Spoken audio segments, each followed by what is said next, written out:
Myself Roma Singh, nursing tutor, Royalton College of Nursing. Like you are like angel on earth. Happy International Nurses Day. Happy birthday, respected Florence Nightingale. International Nurses Day 2020 theme: Nurses, a voice to lead, nursing the world to health. So I would like to call Mrs. Priyanka Amasi, Principal, Royalton College of Nursing, to deliver her speech on Nurses Day. My dear faculties and students, wish you a very happy International Nurses Day. The theme for the Nurses Day, a voice to lead, nursing the world to health. And today's highlights like description of theme, its aim, historical evolution of nursing, Florence Nightingale's environmental theory, 200 years later, does Florence Nightingale speak to us today? The challenges to nursing the world to health. Harnessing the potential of nursing the world to health. International Council of Nurses theme. In this International Year of Nurses and Midwives, our aim is to recognize the challenges the world faces in relation to good health and the contribution of nursing in addressing these. It's a call to action and its aim is nursing the world to health. International Council of Nurses believe that it is very important to show the world who nurses are and how they do, especially this year. And also ICN believe that the voice of nursing to be heard around the globe and nurses how they are contributing to the well-being of the world as caregivers, healers, educators, leaders and advocates. Little bit about theme, a voice to lead, nursing the world to health. Its focus on the true value of nurses to the people of world. World Health Organization also declared 2020 as the year of nurse and midwife, 200th anniversary of Florence Nightingale. This year, we are not just celebrating a day, a week, but the whole year is ours. Nursing the world to health. How we can say nursing the world to health? Because our scientific reasoning, our proximity to the patient, we are serving with humanity, we are protecting the health and well-being of individuals, community and nation, and through the supported and empowered nursing workforce, we can improve the health outcome. How nurses become a voice to lead. As we nurses spending more time with the patient, with their families, and we are having the first-hand knowledge that has an impact on health and well-being of the patients, and through the nursing insight we can improve the standard of system. Our aims for the 2020: greater investment in the improving education, professional development, standards, regulation and employment condition for nurses, and improved dissemination of innovative practices in nursing. And nurses and midwives, they should be involved in decision making on global and national health policies, and there should be more position in leadership. Little bit we'll go through the historical evolution of nursing, like period of intuitive nursing or medieval period. In that, nursing was untaught and instinctive, total natural. Nursing was performed through the women, and they are expected to take care of children, sick and aged. And that time there was no any caregiving training was evident, and totally it was based on experience and observation. Then the period of apprentice nursing or middle age. In that time the care was done by crusaders, prisoners, religious orders, and that time the nursing was performed without any formal educations, and nursing was developed by religious orders of the Christian churches. And the end of this area, the nursing went down to the lowest level. Then the period of educated nursing in Nightingale era, 19th-20th century emerged. In that, some trends has been evoked from the Crimean War, and more educational opportunities has been offered to women. And Florence Nightingale was asked by Sir Sidney Herbert of British War Department to recruit some female nurses to provide care for the sick and injured in Crimean War. In 1860, the Nightingale Training School of Nurses opened at St. Thomas Hospital in London, and that time the nursing considered as an art and science, and nursing education and nursing services started. Then the period of contemporary nursing, 20th century, and in that time the nursing involved in more in community health, and more technology advances like disposable supplies, equipments, nurses become licensed, Specialization of hospital emerged, training for nurses in diploma, degree and advanced degree programs started, and health is perceived as fundamental human right. More expanded and extended roles for nurses was developed. WHO was established by United Nations. Aerospace nursing was developed. Use of atomic energies for medical diagnosis and treatment. Computers were utilized for data collection, teaching, diagnosis, inventory, payrolls, record keeping and billing, and more use of sophisticated equipments for diagnosis and therapy. Little bit fact about Florence Nightingale as a mother, founder of modern nursing. Lady with the lamp, as she has been treated casualties in Crimean War. 12th May 1820, she was born in Florence, Italy. As a Victorian lady, she developed her self-appointed goal to change the profile of nursing. And during her visit to hospital and some social places, she has compiled some notes on sanitary facilities, hygienic practices, and social problems. She also noted the need for preventive medicine and good nursing. At the age of 31, she entered the diagnosis school at Kaiserswerth in spite of her family resistance. She also worked as a superintendent for Gentlewomen Hospital, and she has made a nursing an honorable profession for women. She led the nurses that took care of wounded during the Crimean War, and she has been published 2 books, notes on nursing, what it is and what it is not, and also her notes on hospital. She has emphasized that nursing not the image of a doctor's handmaiden, and she was considered as a first nursing theorist. She proposed nursing required specific education and training.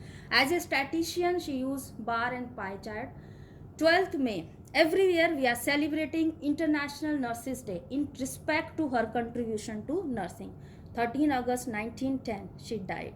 And she has given a Florence Nightingale's environmental theory, and 10 key aspects of that theory still we are practicing, like patient should have a proper ventilation and warming facility. The room should be have adequate light and free from noise so patient can take proper rest. The room and walls of the patient should be clean. The hospital should be well constructed. Bedding to be changed frequently. Personal hygiene of the patient to be maintained. And to prevent the boredom of patient, we can provide some books and flowers. We should not offer any false hope to the patient, but advise and instructed that take small meals, not large one. And overall observation of patient is very much important. Still we are practicing some key points of that theory. 200 years later, does Florence Nightingale speak to us today? Yes. Through her broader set of interests in public health, advancement of medicine, hygiene, epidemiology, statistics, and military health. In that way, she was thoroughly modern, intersectoral, and she was having deep scientific understanding of hygiene, health, and healing. And through her statistical and analytical skills, she has been anticipated the development of international classification of disease, and undoubtedly Nightingale would, shocked by the scale of global health inequalities today, like nursing shortage, threat of antimicrobial resistance, resurgence of infectious disease like HIV, Ebola, Cholera, MERS, SARS, and pandemic corona. The challenges to nursing the world to health. Globally, it is estimated roughly 1 million people suffer from anxiety. A third of these will suffer from depression. 60 million people suffer bipolar disorders. 20 million will have the psychotic disorder. And every 40 seconds, a person commits suicide. The World Economic Forum in 2019 predicted by 2030, the global primary cause of ill health will be depression. So what will be the nursing role in that? Nurses and midwives account for nearly 50% of the health workforce. Over 20 million nurses globally is a powerful force for change. And to drive this change, we need to address the mental health needs of the patient, community, and global. And as a mental health and psychiatric nurses, we need to have equal place in decision making, so our knowledge, skill, and insight can be involved in decision making, and so we can improve the mental health and well-being of the patient. How health system capable of meeting the needs of individual and communities. As a nurse, we should know the characteristics of high performing health system where all people, regardless of their age, sex, religious belief, have access to quality, safe, and affordable care. Strong leadership system, Appropriate prevention, promotion, and treatments are delivered at appropriate time in appropriate place for the appropriate patient and consumer.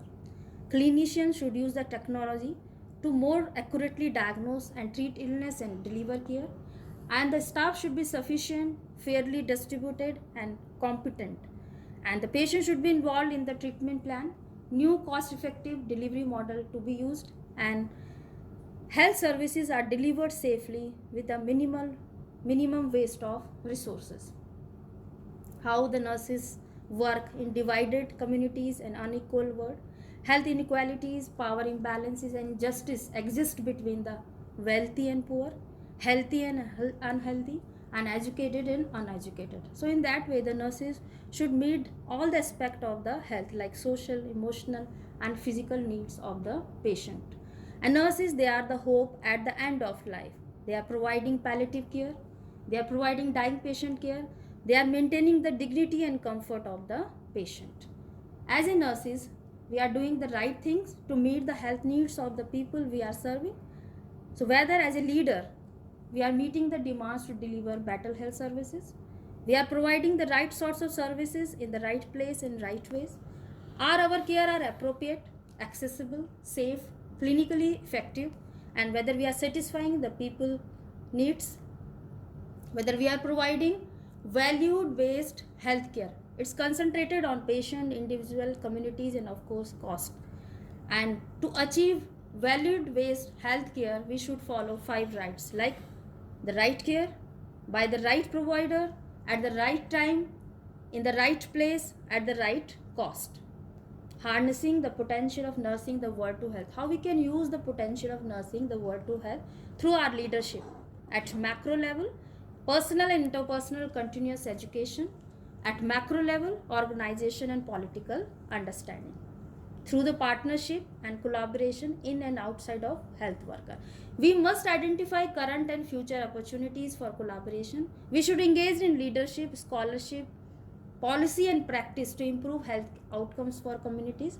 And we are knowing that nursing skill is always needed at primary care level in prevention, immunization, at secondary level like patients and clinical surgery, and in tertiary level like specialized care.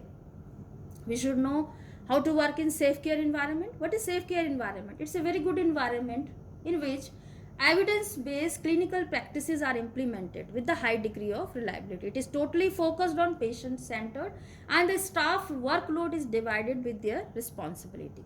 Education.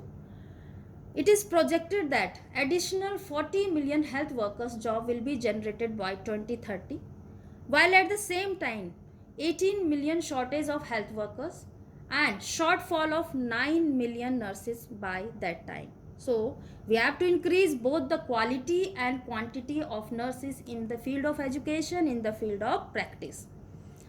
How to support transformation of nursing education through the continuing education for nurses with adequate fund, continuing professional development, training and education on leadership, advanced clinical practices, enhancement of research skills, and application of evidence-informed practice and policy making, and preceptorship and mentoring. We have to take training under through specialized person.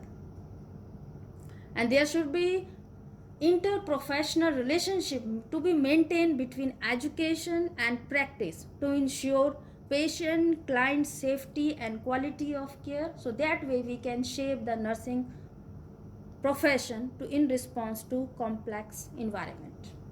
Safe practicing means we are having sufficient number of nurses, and if we are having sufficient number of nurses, the direct outcome will be include like mortality, death from complications, healthcare acquired infections, readmissions, and length of stay.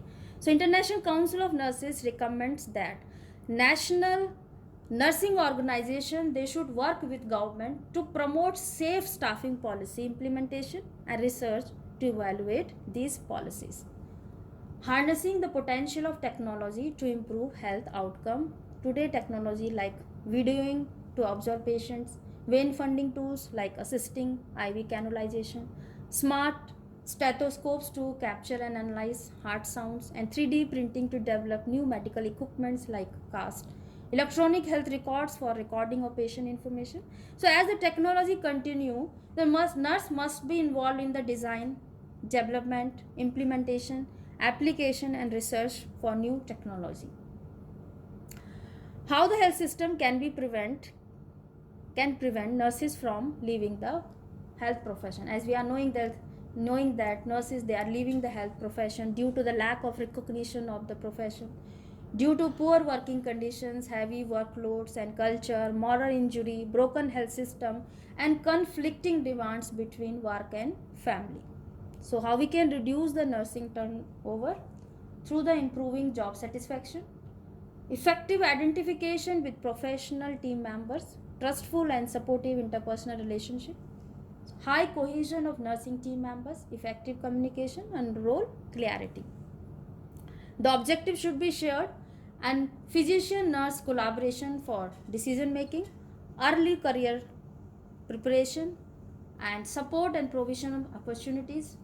There should be some flexibility in the shift system, and the staff nurses or nursing personnel should have enough time to complete their patient care activities. Rewards to be given for nursing job satisfaction. In that way, we can promote the job performance with rewards like monetary rewards, incentive forms like payment for specific competence or skill, extraordinary performance, and the bonuses. Non-monetary rewards like new responsibilities, expression of appreciation, recognition from a supervisor, work justice, higher status, timely feedback, job stability, and support from leaders, among others.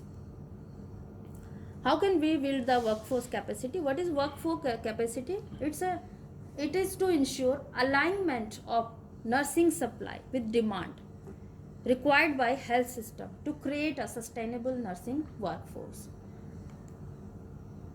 What changes we want to see? No nursing shortage, recruitment more nurses into profession, retaining the nurses that who are already working. How do we do this? We can improve the working condition, salaries, respect, value, rewards, and all of that. Of course, it requires investment. We have to address the gender inequalities in our profession and raise the profile of nursing. We have to deal with the global health agenda, new models of care, chronic disease. We have to support advanced practices, evidence to build new services and influence policy, getting more nurses in senior leadership position. We have to bring more nursing expertise. We need a stronger, more effective National Nursing Association. We need to bring all the members of nursing family together to promote and advance nursing in pursuing of improved and better patient health as the most trusted and the largest health profession. Don't underestimate the power that we have. The power in numbers, the power in association, the power in the trust, and the extraordinary nature of work that we are doing. Yes, we have done so much, but there is much more that we have to do. 2020 is a start, not the end. We are an indispensable and unstoppable force, and together we will nurse the world to health. Thank you so much, and we will be continued with the COVID-19. So next session will be continued with Anita. Dear students, I wish you all the happy International Nurses Day 2020. Today I am going to discuss about nursing in COVID-19. Today's highlights are importance of nursing in COVID-19, challenges for nurses in COVID-19, how to prepare ourselves to overcome these challenges, and nursing ourselves before going to nurse the world, how we are going to nourish ourselves. Importance of nursing in COVID-19. The COVID-19, it is like a storm. We healthcare persons, we are standing against them, and we are going to fight against with this COVID-19. And why we are saying we are very important, the nurses? We are the front line of healthcare profession. We are standing with the patient for a longer time, and we are giving direct care with the patient. So we are the front line of healthcare profession. And shortage of nurses. Here we can see, according to the WHO, the recommended ratio is 3 is to 1000. Among 1000 population, 3 nurses should be there. But in India, 1.7, around 1.7 nurses among 1000 population. So still, we are in need of 3.07 million nurses in India. And above that, the quarantine. The nurses, they are quarantined for 14 days. They have to do the work for the 14 days, and again the 14 days they will be in a quarantine at the hospital setting, and more 14 days at the home setting. According to the institutional policy, it differs. Again, we are going for the shortage of nurses in this current situation. And challenges for nurses. What are the challenges the nurses they are facing now? Burnout, depression, and anxiety due to this workload and the shift duty, and they are worrying about the personal safety and the procedure like donning and doffing of PPE and all, and case complexity. They are going to deal with the COVID-19 patient, and there are new protocol and policies. They all worry about that how we are going to do, and the irrational use of social media. Even the nurses, they do not aware about that what is the correct news and what is the false news. They all are listening this what the social medias they are saying, and again they are going for the depression and lack of PPE. So the nurses we have to take care of ourselves. To for the lack of PPE, we have to be more conscious how to use the PPE and where we have to use PPE.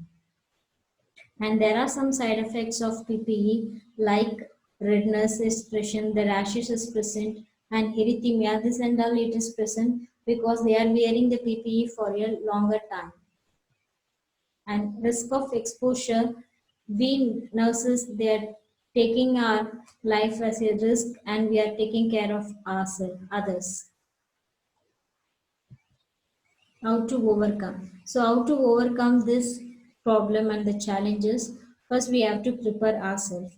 How to prepare ourselves? First we have to prepare mentally, and we have to increase our knowledge and skills. We have to know the what are the updates, what are the new protocol and policies related with the COVID-19. And psychologically we have to be brave to fight against this COVID-19, and we have to do the selfless working. We have to help others too. And buddy system, always we have to be pair. The senior nurse all should pair with the junior nurse, so the junior nurse she can learn from the senior. And nursing ourselves and be a role model for others by increasing the physical reserve and increasing the emotional reserve and reducing the intensity of emotional reaction. So we have to take the proper nourishment, can go do the yoga and meditation, and we can go for the walking, running, workout we have to do, and the sleep for 6 to 8 hours per day. And the social media, we all are away from the parents, and sometimes we are away from the family members, so we have to talk with our loved one. And the spiritual health that we have to maintain, and the emotional health, we have to maintain a harmony between the personal and the professional life. In personal, in at home we can be a hero, at the office we can be a boss, but we have to maintain a good harmony between the personal and professional. Then only we should have good emotional health. The nurses are the real heroes of the COVID-19 response. Yeah, it's right. We are the heroes because the real heroes are at home. The nurses, we are coming out to take care of the patient. So we are the real heroes of this COVID-19 response. And like soldier, the soldiers are standing at the border of the country, but we are inside the country, and we are going and we are fighting with COVID-19. So we are the real heroes, and we are the real soldiers. Future is for us. So what we have to do, we have to uplift nursing. We have to increase our knowledge, and we have to increase the skills, and we have to maintain good organizational culture. We should have good belief and thought, and we should have good behavior and team spirit. Then only we can uplift our nursing profession. The future is here. Really, the future is here. It is in our hand whether we are uplifting our profession or not. It is my advice. We have to update our knowledge and skills. Then only we can fight with the challenges and with this COVID-19. Thank you so much. Now, Mrs. Roma, nursing tutor, is coming to conclude the session, and later, Mr. Narayan sir, professor, who is going to give the link of questionnaire related with the COVID-19. Thank you.